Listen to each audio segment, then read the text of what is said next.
क्या भी उन लोगों में से है जो क्रेडिट कार्ड का पेमेंट तो करते हैं लेकिन जो क्रेडिट स्कोर है आपका, जो सिविल स्कोर है वो नहीं बढ़ रहा। वो इसलिए क्योंकि आप गलत दिन पर पेमेंट करते हैं।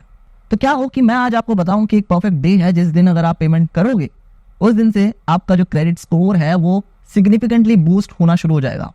Simple enough and fair enough. आज की इस वीडियो में एग्जैक्टली मैं यही करने वाला हूं, आपको बताने वाला हूं एक परफेक्ट दिन। भाई उस दिन अगर आप पेमेंट करते हो हर महीने तो आपका सिग्निफिकेंटली जो क्रेडिट स्कोर है वो ऊपर की तरफ बढ़ेगा। तो शुरुआत करते हैं यार इस वीडियो की। देखो, सबसे पहले आगे बढ़ने से पहले मैं आपको बताना चाहूंगा एक कॉन्सेप्ट होता है जिसे हम कहते हैं क्रेडिट यूटिलाइजेशन।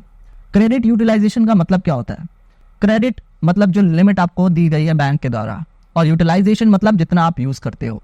तो ये जो सिबिल है या एक्सपीरियन है, ये दो ऐसी हमारे देश की क्रेडिट रेटिंग अथॉरिटीज हैं जो आपको सिबिल स्कोर देती है based on your past behaviour. तो यहां पर क्या होता है, बैंक आपका जो बिहेवियर है, कितना आपने यूज करा है, ये सिबिल को भेजता है और एक्सपीरियन को भेज देता है, और इसके बिहाफ पर ये तय करती हैं दोनों रेटिंग कंपनीज कि आपका सिबिल स्कोर कितना होगा। ठीक है, तो हमेशा आपको एम करना है अपना यूटिलाइजेशन परसेंटेज 30% से नीचे रखने का। जी हाँ, अगर आप अपना यूटिलाइजेशन रेशियो या परसेंटेज 30% से नीचे रखते हैं और कंसिस्टेंटली आप मेंटेन करके चलते हैं तो आपका सिबिल स्कोर कभी नीचे नहीं आ सकता। पॉइंट नंबर 1 ये है। पॉइंट नंबर 2, फर्ज करें कि आपके पास एक क्रेडिट कार्ड है और आपने 12 महीने क्रेडिट कार्ड यूज नहीं करा, लेकिन जैसे ही नया साल शुरू हुआ आपने अपना क्रेडिट कार्ड यूज कर लिया। होता है, कई बार जरूरतें पड़ जाती हैं, और आपने ना उस 1 लाख की लिमिट में से 70,000 रुपए यानी कि 70% of your credit limit use कर ली। इससे भी आपका जो क्रेडिट स्कोर है अफेक्ट होगा। इट डजंट मैटर कि आपने क्रेडिट कार्ड पास्ट में यूज करा है या नहीं करा। अगर आपका क्रेडिट यूटिलाइजेशन 30% से बढ़ता है तो आपके क्रेडिट स्कोर पर नेगेटिव इंपैक्ट आता ही आता है। ये चीज का ध्यान रखना। तो क्या हो कि हमें अगर पता चल जाए किसी तरह से कि बैंक किस दिन को हमारा डाटा भेजता है यूटिलाइजेशन का, और उस दिन से पहले पहले हम अपना यूटिलाइजेशन रेशियो कम कर ले, तो हमारा सिविल स्कोर तो कम होगा ही नहीं।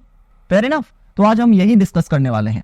देखो, ये जो इन्फॉर्मेशन है वैसे तो अवेलेबल नहीं है नेट पे कहीं पर भी, लेकिन मेरे कुछ दोस्तों से मैंने इन्फॉर्मेशन निकलवाई है क्योंकि मेरा नेटवर्क है, और साथ के साथ ही ये जो इन्फॉर्मेशन है आपके काफी काम आने वाली है। आइए जान देते हैं। भाई यहाँ पर दिख रहा होगा आपको कई सारे बैंक्स, ठीक है, जैसे कि यहाँ पर सबसे पहले हम बात करना चाहेंगे एक्सिस बैंक के बारे में। देखो, एक्सिस बैंक का जो एस क्रेडिट कार्ड आता है ना, यहाँ पर ये लोग क्या करते हैं, जिस दिन को बिल इशू होता है ये बैंक पर्टिकुलरली उस क्रेडिट कार्ड का जितने भी कार्ड होल्डर्स हैं उनका डाटा यूटिलाइजेशन का सिविल और एक्सपीरियंस को सेम डे ही भेज देता है।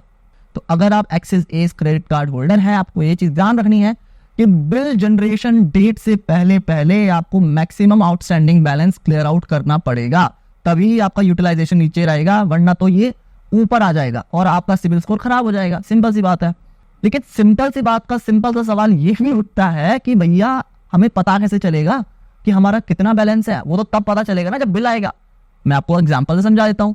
देखो, आपको ना हमेशा बड़े बड़े पेमेंट्स याद रहते हैं, जैसे कि अगर आपकी 1 लाख की लिमिट है ना, तो 30,000 रुपए आपने अगर खर्च करें तो आपको कहीं ना कहीं याद जरूर होगा। ऐसा हो ही नहीं सकता कि आपको याद ना हो कि आपने पेमेंट करा है क्रेडिट कार्ड से। खासकर क्रेडिट कार्ड के पेमेंट तो जरूर याद रहते हैं। तो बड़े बड़े जितने भी पेमेंट है कोशिश करो बिल आने से पहले पहले निपटाओ उन्हें। 30,000 का पेमेंट निपटा दिया, 50,000 का पेमेंट निपटा दिया फटाफट से। इससे होगा क्या, बैंक को ये लगेगा कि इसने बड़े पेमेंट तो सारे निपटा दिए, छोटे मोटे जो भी पेमेंट है वो बिल आने के बाद आप जो ग्रेस पीरियड 20 से 25 दिन का मिलता है उसमें आप निपटा सकते हैं। इससे आपके फायदा ये होगा कि आपका यूटिलाइजेशन सिग्निफिकेंटली ड्रॉप होगा, वरना बिल आने के ग्रेस पीरियड में आप जब वो बिल का पेमेंट करोगे तो यूटिलाइजेशन रेशियो की रिपोर्ट तो ऑलरेडी पहुंच चुकी है सिबिल के पास, तो आपका सिबिल स्कोर तो वैसे ही नीचे आ गया।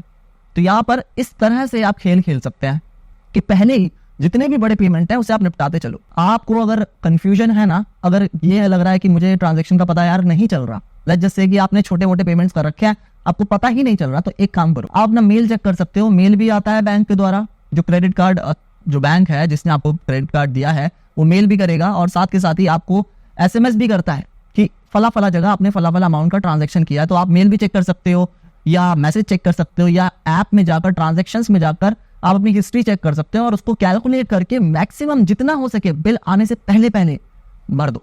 ये करके देखना और फिर मुझे बताना कि आपका शूट अप हुआ है सिविल स्कोर या नहीं हुआ। ये बहुत अच्छी ट्रिक है, और कई सारे लोग बिल आने का वेट करते हैं, बिल आता है फिर ग्रेस पीरियड में वो भरते हैं। ये गलत है। बाकी के कार्ड्स का जो एक्सिस बैंक के अदर कार्ड्स आते हैं उसमें मंथ का जब अंत होता है, मंथ एंडिंग में आइडियली 30 तारीख को बैंक जो है आपकी यूटिलाइजेशन की जितनी भी रिपोर्ट है वो भेज देता है सिविल और एक्सपीरियंस को। तो आप क्या काम कर सकते हो, 27 तारीख को या 26 तारीख को अपना सारा का सारा आउटस्टैंडिंग बैलेंस क्लियर आउट करते हुए चलोगे। 3 दिन हम बफर मान के चल रहे हैं, क्योंकि कई बार ऐसा होता है कि बैंक हॉलीडे आ जाती है, कई बार ऐसा होता है कि आपका पेमेंट अटक जाता है, बैंक तक पहुंचता ही नहीं है। तो इस वजह से हम 3 दिन का गैप लेके चलते हैं कि अनएक्सपेक्टेड कुछ भी हो हम ना फंसे, ठीक है ना। तो यहाँ पर एक्सिस बैंक की बात हो गई। अब बात कर लेते भाई SBI की, जो सबसे बड़ा क्रेडिट कार्ड इशूअर है। SBI क्या काम करता है, अपने बिल जनरेट करने के 3 दिन के बाद रिपोर्ट करता है। यानी कि जैसे इनका बिल जनरेट होता है मंथ एंड में, आइडियली 30 तारीख को ये लोग बिल जनरेट करके भेजते हैं। इसके 3 दिन के बाद ये रिपोर्ट देता है सिविल को और एक्सपीरियंस को। तो आप 30 तारीख से पहले जैसे कि मैंने बताया 26 से 27 को अपना पूरा SBI क्रेडिट कार्ड का बिल भर सकते हो। और अगर आपको नहीं पता कि कितना भरना है, मैंने आपको तरीका भी बता दिया, ट्रांजैक्शन में जाकर आप एक बार चेक कर सकते हो। और SBI भी via message and via email आपको बताता है कि आपने कहां पर कितना कितना खर्च करा है। कैलकुलेट करो और भर दो भाई, आपका ही सिविल स्कोर शूट अप होगा। और लेट मी टेल यू, आपको बहुत सारे ऑफर्स आते हैं जब आपका 800 से ऊपर सिविल स्कोर रहता है। मेरे खुद का 800 से ऊपर सिविल स्कोर है, इसलिए आई एम टेलिंग यू वाकई में आपको एक एडेड एडवांटेज मिलता है, ठीक है। ये जो ग्रेस पीरियड है ना, ये एक तरह का झांसा है। ये एक तरह का झांसा इसलिए है कि भाई लोग इसमें फंसे और ड्यू डेट पास होने के बाद हम इन पे इंटरेस्ट मार सकें। आपको इस झांसे में नहीं फंसना है यार। बहुत सारे लोग ना इस झांसे में फंस जाते हैं, अरे अभी तो टाइम है यार, अभी तो बिल बना है, अभी तो ग्रेस पीरियड चलेगा, 20-25 दिन है। नहीं, बिल बनने से पहले ही पेमेंट कर दो ना यार। तुम्हें तो पता है ना कितना तुमने यूज करा है, टाइम पेमेंट करो, पहले ही करो ना। ऐसी ही कहानी ICICI की और AMEX की भी है। जिस दिन बिल जनरेट होगा उसी दिन ये सेम डे रिपोर्ट भेज देंगे सिविल और एक्सपीरियंस को, दोनों को। जैसे कि मेरे पास ICICI कार्ड्स है और जनरली मेरा बिल बनता है 15 तारीख को। तो मैं क्या काम करता हूँ, 10 तारीख को ही अपना बिल पूरा का पूरा भेज देता हूँ। अब यहाँ पर आप भी ऐसा कर सकते हैं। आप देखेंगे किस दिन आपका बिल बन रहा है, आपको उससे 3 दिन पहले अपना पूरा का पूरा बिल भेज देना है। मुझे तो यार पता रहता है, मेरे पास तो SMS भी आ जाता है, मेरे पास मेल भी आ जाता है, मैं चेक भी कर सकता हूँ ट्रांजैक्शन हिस्ट्री में जाकर। तो मैं उसी के हिसाब से कैलकुलेट करके मैं इनको भेज देता हूँ। बाकी अगर कहीं थोड़ा बहुत रह भी जाता है ना, तो उससे ज्यादा फर्क नहीं पड़ता। फर्क तब पड़ता है जब बहुत बड़े बड़े पेमेंट्स आपके ड्यू रहते हैं और इस वजह से आपका सिविल स्कोर नेगेटिवली इंपैक्ट होता है। That's the main reason. अच्छा, कई लोग को ये भी मालूम नहीं होता कि बिल जनरेशन या स्टेटमेंट जनरेशन डेट क्या होती है और ड्यू डेट क्या होती है। मैं आपको समझा देता हूँ भाई आसान भाषा में। देखो, बिल जनरेशन डेट यानी कि जिस दिन को आपका बिल जनरेट या स्टेटमेंट जनरेट होता है उसे कहते हैं बिल जनरेशन डेट। यानी कि पहले महीने, इससे पहले महीने आपने कितना यूज करा है उसका जो कंसोलिडेटेड समरी का बिल आता है आपके पास, ठीक है, जिसे आपको भरना पड़ता है 20 से 25 दिन के अंदर अंदर। तो ये होता है स्टेटमेंट डेट। और ड्यू डेट एक डेडलाइन दे देता है बैंक की भाई इस तारीख से पहले आपको अपना सारा पेमेंट क्लियर आउट करना है, या मिनिमम अमाउंट ड्यू एटलीस्ट इतना तो करना ही करना है, वरना आप पे पेनल्टी या एक्स्ट्रा चार्जेस लगता है। तो ये फर्क होता है दोनों में। आई होप कि अब क्लियर हो गया होगा। इसके साथ ही अगर हम बाकी बैंक्स की बात करें जैसे कि RBL या कोटक वगैरह, तो ये 30 तारीख या 31 तारीख को सिविल को रिपोर्ट करते हैं आपका यूटिलाइजेशन परसेंटेज। तो अगेन जो स्ट्रेटेजी मैंने आपको बताई, 25 से 26 या मैक्सिमम 27 तारीख को आप अपना बिल का पेमेंट कर सकते हैं। बिल का पेमेंट मतलब आप एक अनुमान लगाएंगे और वो पेमेंट कर देंगे, एज सिंपल एज दैट। इसके साथ ही अगर कुछ और बैंक की बात करें तो स्टैंडर्ड चार्टर्ड हो गया, CSB हो गया, PNB बैंक हो गया, ये भी 30 या 31 तारीख में आपके यूटिलाइजेशन का जितना डाटा है वो सब का सब भेज देते हैं इन क्रेडिट रिपोर्टिंग कंपनीज को, जिसके भी आप पर ही आपको क्रेडिट स्कोर प्रोवाइड करते हैं। तो ये है पूरी कहानी यार। इससे आप अपना सिविल स्कोर बहुत ही अच्छे तरीके से मेंटेन करके चल सकते हैं और फ्यूचर में आपको बहुत अच्छे प्रपोजल्स भी मिलते हैं जब आपको एक्चुअल में जरूरत पड़ती है, जैसे कि होम लोन्स की या आप किसी एजुकेशन लोन की, तो आपको सिग्निफिकेंटली कम इंटरेस्ट पर ये सारी चीजें ऑफर की जाती हैं। इसके साथ ही कुछ लोग का कंफ्यूजन ये भी है कि FD के कार्ड्स के अगेंस्ट भी सेम प्रोसेस रहता है। जी हाँ, FD के अगेंस्ट कार्ड्स अगर आपने ले रखे हैं तो भी सेम प्रोसेस रहेगा, उसमें कोई भी ऐसा अलग से प्रोसेस नहीं है, सेम प्रोसेस आपको फॉलो करना है, ठीक है। Clear out. आई होप आज की इस वीडियो को देखने के बाद हर एक चीज पानी की तरह क्लियर हो गई होगी आपके मन में कब पेमेंट आप करोगे। हमेशा याद रखना, बिल आने से 3 से 4 दिन पहले आपको पेमेंट क्लियर आउट कर देना है। कंफ्यूजन हो तो एक बार चेक कर लेना अपने ट्रांजैक्शन हिस्ट्री, वाया ऐप में जाकर मेल्स में देख सकते हो या मैसेज में देख सकते हो।